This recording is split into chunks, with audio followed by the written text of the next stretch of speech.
Hello everyone, I'm Silent. Today we're going to talk about crying and what I don't like about it. Now, I do think that it is fine to cry, like for example, I think if you have a lot of dread or existential dread, or if you're just really stressed, I think that that is the perfect time to cry.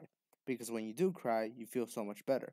I know this because I've tried it, and I did in fact feel better. Trust me, when you do cry, the stress or dread goes away. What I'm trying to get at is that it is fine to cry. However, I think that it's important to be sad when you are sad, or cry when you feel like crying. I don't need you to cry with me if you don't feel like crying. It does not make you a bad person for not crying. It just makes you like everyone else. If my friend said his dad died and he was crying over it, unless I knew his dad, I don't think I would cry. Not because I don't care, but because it just doesn't make me sad enough to cry. And you are like this too. If I told you that a kid in Africa is dying, would you cry? No. You might feel sad, but you will not cry. But if you do cry, then either you are an emotionally weak person or you are a liar. And the chances of you being a liar is a lot higher than you being just a really emotionally weak person.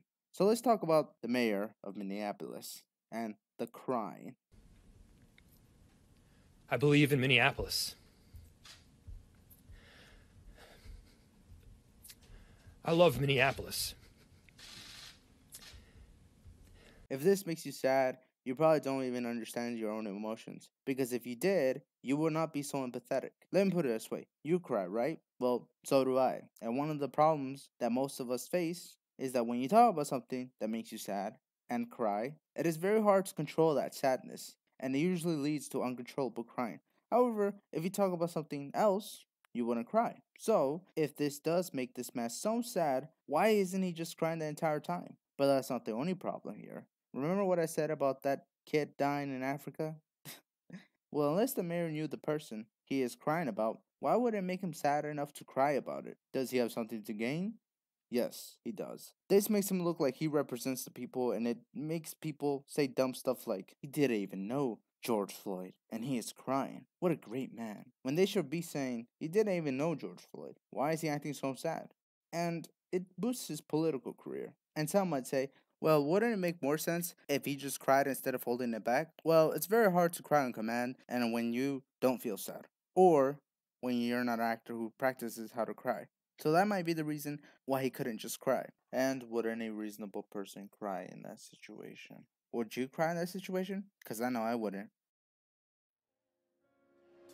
I feel like most people in the room knows that he is forcing himself to cry, but they are too cowardly to call him out on it. Most people are like that. How many times have you been next to someone that smelled and you didn't say anything? Most people don't.